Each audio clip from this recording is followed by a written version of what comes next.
अब यहाँ पे हमारे सामने सवाल है भजन देंगला जी का। आलोक इंडस्ट्रीज पे नजर है इनकी। इन्होंने खरीद ही रखा है, 25 से 28 के भाव पे लिया हुआ है और अच्छी खासी क्वांटिटी है, 25,000 शेयर हैं। पूछ रहे हैं इसमें क्या करना चाहिए।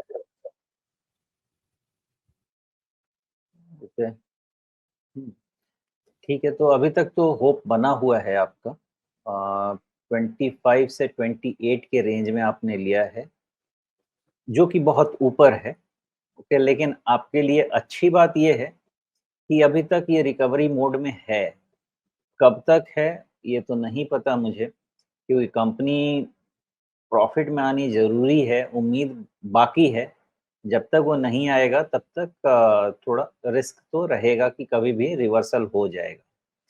लेकिन अब रही बात कि होप क्या रखें? होप तो मैं यही रखूँगा कि इसमें बहुत अच्छा एक बाय डिप्स का पैटर्न बन चुका है और सपोर्ट डिफाइन हो गया है 17.70 का जो लो है, उस पे इसको थोड़ा-सा हम नीचे करेंगे, 17.50 लेके आएँगे। तो एज़ लॉन्ग एज़ उस पे उसके नीचे क्लोज़ नहीं मिलता है, तब तक ये हायर लो वाले पैटर्न को हम मान के चलेंगे कि हमें फ़ायदा देगा और ऊपर चलता रहेगा।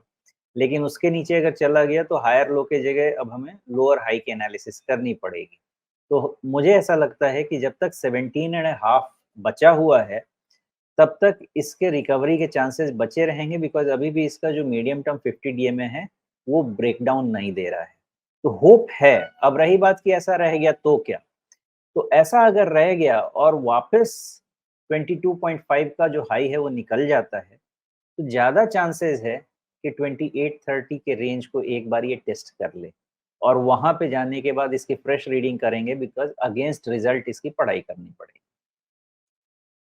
जी, चलिए यहाँ पे कम से कम ये दिख रहा है कि ये फरवरी से लेकर के पैटर्न अभी तक का देखें तो इसमें ये हाई हायर लो सुरक्षित है।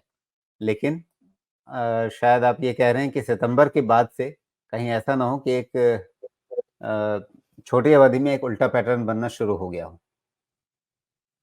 हाँ, बिकॉज़ मुझे ऐसा लग रहा है कि इस बार ये रिज़ल्ट में डिसअपॉइंटमेंट अगर नहीं देगा, तो स्ट्रक्चर फ़ेवरेबल है, सब कुछ इसके फ़ेवर में है।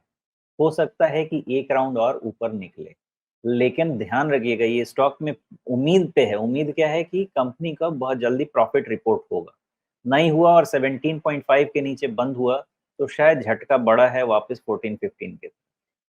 जी, तो यहाँ पे देंगला साहब आपकी क्वांटिटी बड़ी है और एक-एक रुपया नीचे गिरेगा तो 25-25 हज़ार रुपए आपके निकलते चले जाएँगे। तो कितना आप रिस्क ले सकते हैं, इस बात पे भी आप ध्यान दीजिएगा और उसके हिसाब से आप एक उचित फैसला लीजिए। जिन लेवल्स पर नज़र रखनी है, वो शो मशीन ने आपको बता दी है।